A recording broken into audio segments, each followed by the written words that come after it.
Mas então, o nosso texto de hoje está em João, no capítulo 17. E nós já temos lido alguns trechinhos de João 17.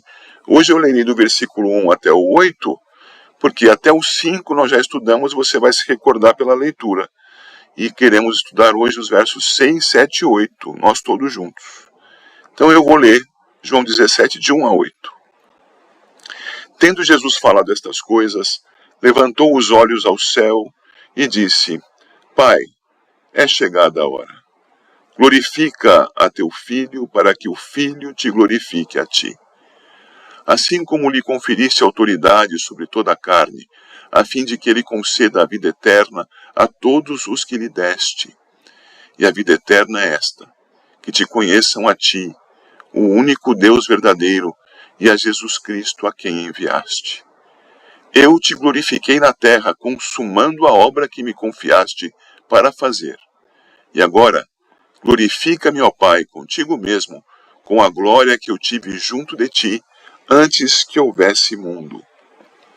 Manifestei o teu nome aos homens que me deste do mundo, eram teus, tu nos confiaste, e eles têm guardado a tua palavra. Agora, eles reconhecem que todas as coisas que me tens dado provêm de ti, porque eu lhes tenho transmitido as palavras que me deste, e eles as receberam, e verdadeiramente conheceram que saí de ti, e creram que tu me enviaste. Esse texto, queridos, repito, dos versos 1 a 5, já estudamos por uns 3 ou 4 encontros já. E hoje, então, vamos estudar os versos 6, 7 e 8. Eu não poderei fazer a recapitulação dos versos anteriores, porque eles são muito densos. Recapitulá-los talvez não permitisse que nós estudássemos até o fim do nosso plano de hoje. Então, ficando com os versos 6 a 8, eu quero trabalhar com vocês esse tema que está aí, olha. O sentido ministerial da filiação de Cristo. E já começo explicando por que eu trato do sentido ministerial. Porque Jesus Cristo é a natureza humana de Deus o Filho. A pessoa do Filho, que tem duas naturezas, não tem divisão de pessoa, é uma pessoa só. A gente não compreende isso porque é um mistério. Mas é o que a palavra nos diz e nosso coração fica tranquilo, que o Espírito Santo nos dá paz a respeito disso.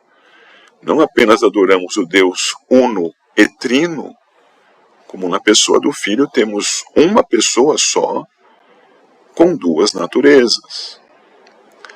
Logo, o sentido mais amplo da filiação do Filho ao Pai é um sentido eterno, é um sentido espiritual, é um sentido que não tem, na verdade, nem começo nem fim. Atribuímos essa relação à condição de pai e de filho, mas essa relação extrapola o que nós conhecemos como pai e filho. Porque para nós, seres criados, materiais, no tempo, para existir o filho tem que existir o pai. O filho sucede ao pai. Isso não acontece com Deus. Deus é eterno, sem começo e sem fim, na pessoa do Pai, do Filho e do Espírito Santo. Então, quando nós trazemos nas Escrituras esse conceito, nós temos que tê-lo mais claramente aplicável à natureza humana do Filho. Porque na natureza espiritual não há como atribuir início, geração, consequência a qualquer pessoa divina, porque Deus é Deus nas três pessoas, é o único ser tripessoal na sua condição, na sua natureza. Então, quando eu me apego aqui a um sentido de filiação, é um sentido de filiação quanto à encarnação. E quanto à encarnação do Filho, o sentido de encarnação é ministerial, quer dizer, ele encarnou para desenvolver uma tarefa. Por isso o nosso título aqui, o sentido ministerial da filiação de Cristo. Eu já paro aqui e pergunto, é compreensível o que eu estou dizendo? Tá? Eu posso continuar daqui? Está tudo bem? Muito bem. Então, pensando no encarnado, que é misteriosamente uma pessoa só, com o Deus eterno na pessoa do Filho. O encarnado diz na sua oração sacerdotal: manifestei o teu nome aos homens que me deste do mundo. Eram teus, tu os confiaste, eles têm guardado a tua palavra. Agora, eles reconhecem que todas as coisas que me tens dado provêm de ti, porque eu lhes tenho transmitido as palavras que me deste, e eles as receberam, e verdadeiramente conheceram que saí de ti, e creram que tu me enviaste. Queridos, a primeira coisa que eu preciso dizer para vocês é que eu dou graças a Deus que eu não encontrei nenhum ponto obscuro nessa tradução. A tradução aqui está muito, muito boa em relação ao texto grego. Então a gente pode olhar para ela e aprender com ela diretamente, tá bem? E aqui eu começo então a observar que ele diz que manifestou o nome do Pai aos homens que o Pai lhe deu no mundo. Então, convertendo isso nessa outra forma do texto, né, eu preciso perguntar com vocês, como foi que Jesus manifestou o nome do Pai aos homens que lhe foram dados no mundo? Como Jesus manifestou, acho que tem um O aí que está sobrando, né? Como Jesus manifestou o nome do Pai. Então eu vou ver algumas coisas com vocês aqui que não vão esgotar o texto, mas são exemplos. Como é que o Senhor Jesus manifestou o nome do Pai? E o Verbo se fez carne e habitou entre nós, cheio de graça e de verdade. E vimos a sua glória, glória como do unigênito do Pai. Essa é uma maneira de manifestar o nome glorioso do Pai, porque o Verbo, ao encarnar, trouxe ao conhecimento dos homens o caráter divino. Então, ele manifestou o nome do Todo-Poderoso Deus diante dos homens, como homem. Esse outro texto que eu falo tanto para os irmãos, eu também repito agora, e quem quiser abrir, fica à vontade, que é sempre bom conferir. Ninguém jamais viu a Deus. O Deus unigênito, que está no seio do Pai, é quem o revelou.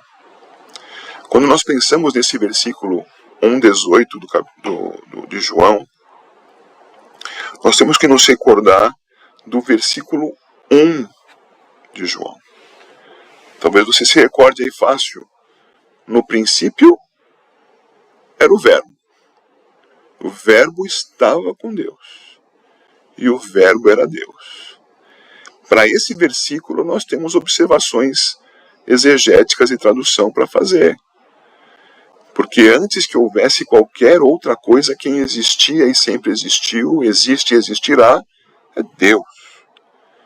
E o Verbo é ali citado como este que existiu antes de as demais coisas existirem. Então está afirmando que o Verbo é Deus. Depois diz, e o Verbo, no princípio era o Verbo estava com Deus. Quando diz o Verbo estava com Deus, a noção que nós temos que ter, a partir do texto grego, é que ambos estavam em comunhão, face a face. Face a face. Vocês já devem ter percebido que quando nós não estamos em comunhão com alguém, os nossos olhos têm dificuldade de se cruzar. A comunhão também acontece com os nossos olhos. Estar face a face é essa indicação. Estar face a face tem relação com 1,18, porque é dito que o Deus unigênito que estava no seio do Pai, isto é, em comunhão com o Pai, face a face com o Pai, A ideia, então, dos versos 1 e 18 é uma repetição. Fala a princípio do verbo face a face com o Pai. Agora fala do Deus unigênito encarnado, em comunhão com o Pai, no seio do Pai, revelando o Pai. Perceba a continuidade. A mesma pessoa é o Verbo e é o Filho encarnado, nos dois modos em comunhão com o Pai, nos dois modos revelando ao Pai e extraordinariamente na sua encarnação. Então, como é que ele manifestou? Manifestou encarnando e mostrando como o Pai é. Em 14:9, esse eu preciso abrir porque não sei de cor. 14:9. É dito, disse-lhe Jesus, respondendo a Filipe, não é? Filipe, há tanto tempo estou convosco e não me tens conhecido? Quem me vê a mim, vê o Pai. Como dizes tu, mostra-nos o Pai. Percebam, o Filho revelando o Pai. Ninguém jamais viu a Deus. O Deus unigênito que está no seio do Pai é quem o revelou. Isso é repetido em 14:9. É assim que ele manifestou o nome do Pai. O que mais? O Filho faz tudo o que o Pai fizer. Vamos comigo lá para João capítulo 5. Lá naquela cena no poço de Betesda, quando no verso 16, João 5:16, é 16 mesmo, será? Não é 16, é 19, irmãos. Não é 16, é 19. Diz assim o texto: Então lhes falou Jesus, em verdade vos digo que o Filho nada pode fazer de si mesmo, senão somente aquilo que vir fazer o Pai. Porque tudo que este fizer, o Filho também semelhantemente o faz. Então o Filho, ele revela o Pai porque ele repete a ação do Pai. Ora, qual é a ação do Pai? A vida santa, a vida verdadeira, a vida justa. Como é que o Filho encarnado vai viver diante dos homens? Assim como vive o Pai. Santa, verdadeiramente, justa, de modo justo e justamente. Então, temos aí, altere, por favor, a sua anotação para João 5:19. E o Filho age em nome do Pai. Veja lá nesse mesmo capítulo, verso 46. Porque, se de fato cresceis em Moisés, também creríeis em mim. Meus irmãos, mais uma vez, não é esse o verso. Deve ser o 36, então. Não é também.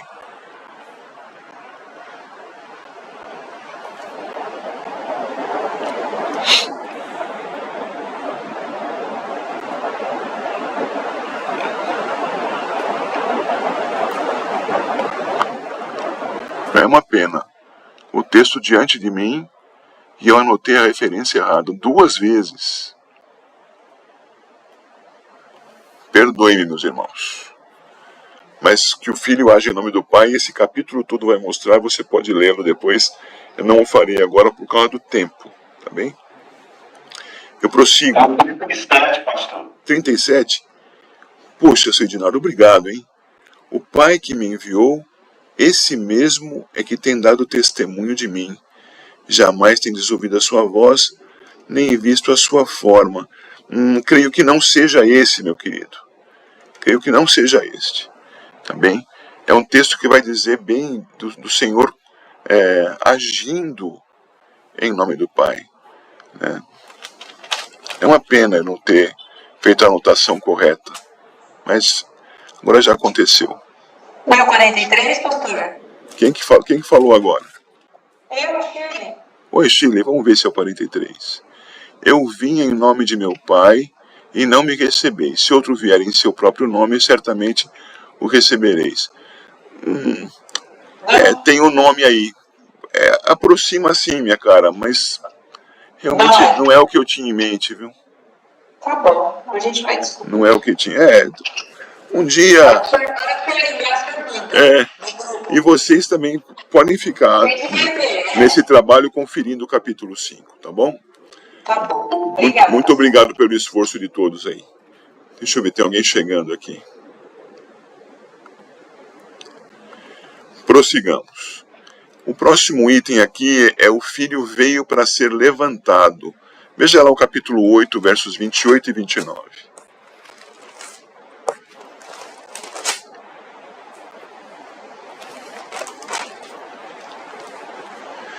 Disse-lhes, pois, Jesus: quando levantardes o Filho do Homem, então sabereis que eu sou, e que nada faço por mim mesmo, mas falo como o Pai me ensinou. E aquele que me enviou está comigo, não me deixou só, porque eu faço sempre o que lhe agrada.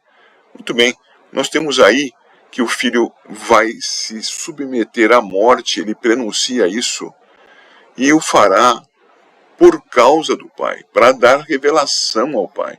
Ora, como eu sei disso? Porque o 29 diz, porque eu faço sempre o que lhe agrada. Quer dizer, ele ir à cruz agradava ao Pai. Então ele está manifestando o nome do Pai diante dos homens ao fazer isso. E quando nós vamos ao capítulo 10, se você puder ir lá também ao 10 agora, veja lá. Primeiro o versículo 11. Eu sou o bom pastor dá a vida pelas ovelhas. Veja que isso reforça o que vimos no capítulo 8. E temos também no capítulo 12, o verso 7. Jesus, entretanto, disse, deixa que ela guarde isto para o dia em que me embalsamarem, anunciando a sua morte mais uma vez. E finalmente, nessa observação desse item, o verso 27 diz, agora está angustiada a minha alma, e que direi eu? Pai, salva-me desta hora, mas precisamente com este propósito vim para esta hora. Então percebam que o nosso Senhor Jesus deixa muito claro que a obediência ao Pai implicava na sua morte em lugar das suas ovelhas. Então, cada um desses detalhes são manifestação do nome do Pai, isso é, da pessoa do Pai, da vontade do Pai. Vamos ver se temos mais alguma coisa. Temos. Olha lá, voltemos para o capítulo 5. João 5, uma vez mais. E agora nós vamos ver o triplo ministério do Senhor Jesus. No capítulo 5, versos 25 a 27, ele como o rei. Em verdade vos digo que vem a hora e já chegou, em que os mortos ouvirão a voz do Filho de Deus, e os que a ouvirem viverão. Porque assim como o Pai tem vida em si mesmo, também concedeu ao Filho ter vida em si mesmo, e lhe deu autoridade para julgar, porque é o Filho do homem. Ora, quem tem autoridade para dizer viva ou morra, para emitir juízo sobre as pessoas, quem é este senão o Rei? É o Rei Jesus, com a autoridade que o Pai lhe deu, e ele, exercendo a sua autoridade, manifesta o nome do Pai. No mesmo texto, versos 28 e 29, ele se comporta como profeta. Não vos maravilheis disto, porque vem a hora em que todos os que se acham nos túmulos ouvirão a sua voz e sairão. Os que tiverem feito o bem para a ressurreição da vida, e os que tiverem praticado o mal para a ressurreição do juízo. Eu creio que tenha sido aqui que nós demos uma passada de olhos na semana passada, quando estudamos Daniel 12, versos 1 e 2. A ressurreição que alcança a multidão, uns para a vida, outros para a morte. Ora, ali, Daniel 12, 1 e 2, é a palavra do profeta. E aqui, é a palavra de Jesus, o profeta. Jesus exercendo o seu ministério real, profético e sacerdotal. Você sabe que João, o Batista, quando ouviu Jesus passando, disse, eis o sacerdote de Deus? Não, disse, eis o Cordeiro de Deus. O Senhor Jesus, tanto a oferta como o sacerdote. E nós estamos estudando agora a sua ação sacerdotal tão claramente marcada no capítulo 17 de João, quando ele está orando ao Pai pelo seu povo. Assim, com o exercício dos seus ministérios, da sua vida de obediência, da sua vida sacrificial, tudo isso é exposição aos homens de quem é Deus, do nome de Deus, da pessoa do Pai, do ser divino. Manifestei o teu nome aos homens, mas aos homens que me deste do mundo, diz o verso 6. Veja que o Senhor Jesus, embora esteja diante do mundo no seu tempo de encarnação e humilhação, nem todos os que o viam percebiam o que ele manifestava. Não foi assim?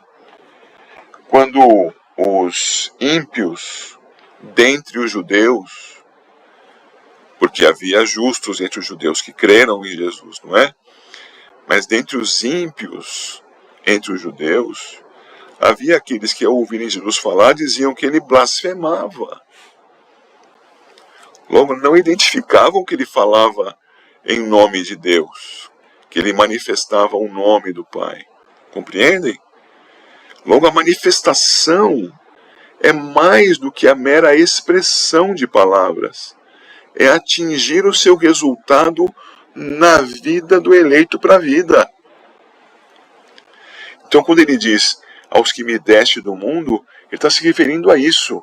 Ele deu testemunho do Pai, que foi compreendido, que foi recebido, que foi tomado para si, naqueles que eram eleitos para a vida. Assim, então, eu vejo alguns pontos aqui com vocês. Aos que me deste do mundo são quais? São aqueles aos quais ele concede a vida eterna, que nós estudamos nos versos 2 e 3 já por 2 semanas.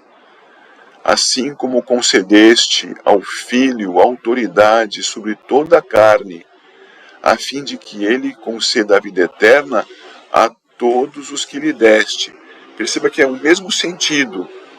Toda a carne debaixo da autoridade do Filho, para que lhe dê vida à igreja. Aquela parte da carne, aquela parte da humanidade que o Pai concedeu ao Filho para redimir. E essa autoridade ele tem para dar a vida eterna, ainda que os crentes nele venham a morrer no tempo, no físico, como nós temos no texto que a gente usa tão frequentemente naqueles momentos tristes da vida, quando nos despedimos dos nossos amados que morreram. João 11, 25 e 26. Disse-lhe Jesus, eu sou a ressurreição e a vida. Quem crê em mim, ainda que morra, viverá. E todo que vive e crê em mim, não morrerá eternamente. Nesse texto nós já estudamos, sabemos que o Senhor Jesus está falando tanto da vida temporal quanto da vida eterna. Vamos lá olhar juntos. Eu sou a ressurreição e a vida. Essa é a premissa fundamental. Então ele diz, quem crê em mim, ora, como crerá? Com a sua vida temporal. É no tempo que nós podemos crer em Cristo para a salvação. Quem crê em mim, ainda que morra, quando morrerá? Morrerá no tempo. Mas ainda que morra no tempo, por ter crido em Cristo, como termina o verso 25, viverá. Viverá eternamente. E o 26, e todo o que vive, vive porque crê, vive já eternamente, espiritualmente, embora no tempo. E todo o que vive e crê em mim, não morrerá. Não morrerá espiritualmente. Porque fisicamente morreremos. E é por isso que ele completa, não morrerá eternamente. Isto pode parecer confuso para alguém, mas o texto é bem compreensível observando os textos paralelos que nos ensinam isso. Então, a quais o Senhor Jesus revelou, manifestou o nome do Pai? Aos eleitos para a vida, os quais, ainda que venham a morrer na carne, tiveram o privilégio de, no tempo da sua vida, crerem em Cristo Jesus. Isto é, a todos os que o Pai lhe deu. Veja, por favor, lá no versículo 2, mais uma vez. A todos os que lhe deste, diz o final do versículo 2. E isso vai se repetir no versículo 6. Aos homens que me deste do mundo. E a gente aprende isso, já foi dito também tantas vezes aqui em João 6,37. Todo aquele que o Pai me dá, esse virá a mim. E o que vier a mim, de modo algum, lançarei fora. Então, todos os que o Pai deu. E apenas os que o Pai deu. Porque ninguém pode vir a mim se o Pai não o trouxer. E eu o ressuscitarei no último dia, diz o Senhor Jesus. Então, o Senhor Jesus, ele circunscreve isso muito claramente. E João repete essa informação muitas e muitas vezes para que nós não tenhamos dúvida. Deus, o Pai, elegeu para a vida, ele conduzirá ao Filho. Todo e apenas estes que o Pai conduzir ao Filho serão salvos. A todos anunciaremos o Evangelho, assim Deus conceda. Mas todos os que foram eleitos para a vida ouvirão o Evangelho e crerão nele. Porque esse é o plano do Pai, por meio do Filho, e assim o Filho manifesta o nome do Pai ao mundo. Eu prossigo. Estes que o Pai lhe deu são como uma parte do todo. A humanidade toda, mas nem toda ela é salva, é destinada à salvação, é uma parte só. Que parte? A igreja. Não o prédio, não uma denominação. A igreja do Senhor Jesus. É por isso que eu coloquei aí o capítulo 3, verso 16, que todos aqui sabem de cor, eu espero que eu não tropece agora. Porque Deus amou o mundo de tal maneira que deu o seu Filho unigênito, para que todo aquele que nele crê não pereça, mas tenha a vida eterna. Perceba como esse verso 16 do capítulo 3 tem sentido na oração sacerdotal do Senhor Jesus. Manifestei o teu nome aos homens que me deste do mundo. Ora, então, a quem Deus amou do mundo? O mundo ao qual Deus amou é composto pelos homens que foram dados pelo Pai ao Filho. Estes são a igreja, o povo eleito para a vida, pela graça e não por mérito próprio. Está na oração do Senhor Jesus, mais uma vez repetida, a doutrina da eleição e da expiação limitada. Duas doutrinas juntas aqui. Vamos prosseguir. E agora o Senhor Jesus se refere a nós. Ele diz ainda no versículo 6, eram teus, tu nos confiaste, e eles têm guardado a tua palavra. Vejam, o eleito para a vida, ao receber a palavra do Senhor, é pela palavra do Senhor, sob o poder do Espírito, transformado. Ele é, como diz, e já se repetiu tanto também em Efésios 2:1, ele era morto, mas lhe foi dada a vida. A vida que nos é dada por Deus nos redime. E isto é o impacto do Evangelho sobre a vida do eleito para a vida. A vida temporal do eleito para a vida eterna é impactada pelo Evangelho. Assim é que nós temos pessoas que num período da vida são rebeldes, cruéis, são anticristãs, ou são religiosas, aparentemente cristãs, mas vivem vidas falsas, em falsa religião. E um belo dia, pela graça de Deus, isso tudo muda. E aquele que era anticristão se prostra aos pés de Cristo e passa a adorá-lo e a servi-lo. O exemplo bíblico claro é Paulo. Outros que pareciam ser religiosos, Paulo também se enquadra nesses, né? Tem uma nova religião, uma religião viva agora. Mas por que é assim? Porque o Senhor concede que o eleito para a vida receba a palavra pregada e aguarde, e a tenha em si, e a observe. É por isso que eu comecei o nosso estudo de hoje com Mateus capítulo 5, versos 17 e 18. Porque o Senhor Jesus observou tudo. E quando Ele nos redime, Ele faz isso por nós e em nós, para que nós existamos para cumprir as boas obras que Ele criou para que nós andássemos nelas. Efésios 2:10. Então, o nosso caminho de santificação é um caminho cada vez mais, embora jamais perfeito, de obediência, de autonegação. Se alguém disser aqui que isso é fácil e é tranquilo, está se enganando. É uma luta, mas é uma luta sob o poder do Espírito, que nos humilha, que nos quebranta, que mostra quanto nós somos indignos da salvação. Mas glória a Deus, porque Ele quis, apesar de mim, apesar de você, creu. A irmã Mercedes escreveu aqui, irresistível graça. Exatamente. Então, a estes que Ele concedeu vida, também concede que guardem a sua palavra. Veja o que nós vamos encontrar agora aqui, no versículo 8. Porque eu lhes tenho transmitido as palavras que me deste, e eles as receberam. Quem recebe a palavra de Cristo? O eleito para a vida.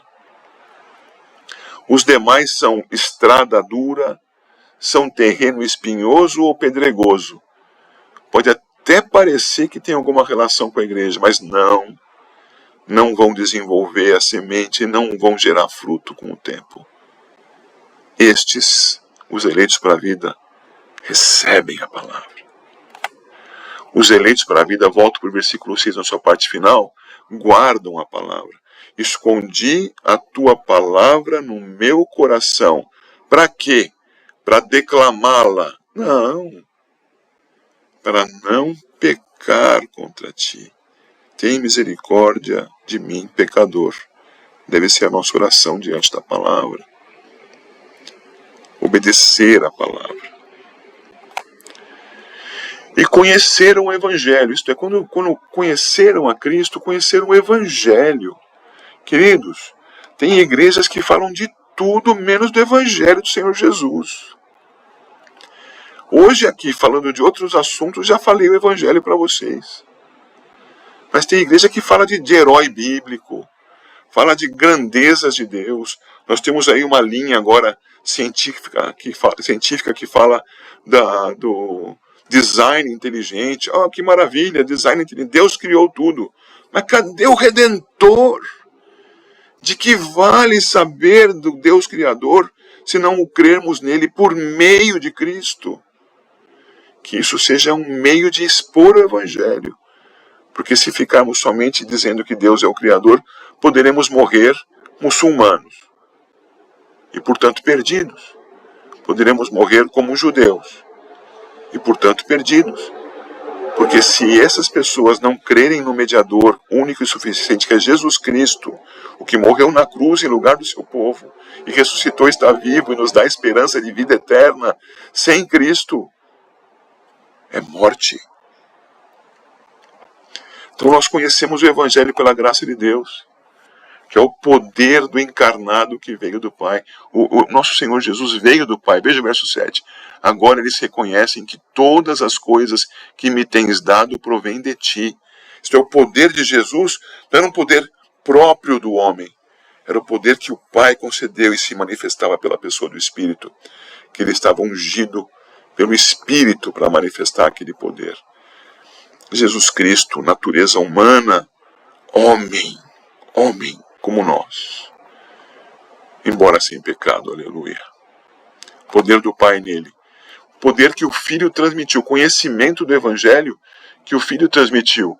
Veja, verdadeiramente conheceram que saí de ti e creram que tu me enviaste. Não é essa a porção, é a parte inicial do verso 8.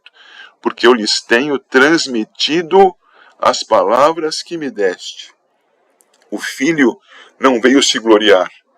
O Filho veio obedecer e comunicar o Evangelho. Façamos o mesmo. O Filho veio desde o Pai, versículo 8, diz a parte finalzinha dele. Verdadeiramente conheceram que saí de ti, isto é, veio do Pai. Mas Lúcifer também veio. Lúcifer saiu da presença do Pai em revolta. Como é que Jesus saiu da presença do Pai? Final do verso 8. E creram que tu me enviaste. Ele veio desde o Pai, enviado pelo Pai, em missão de resgate, de redenção, de restauração. Esses 3 versos, então, meus queridos, eram os que eu queria estudar com vocês hoje.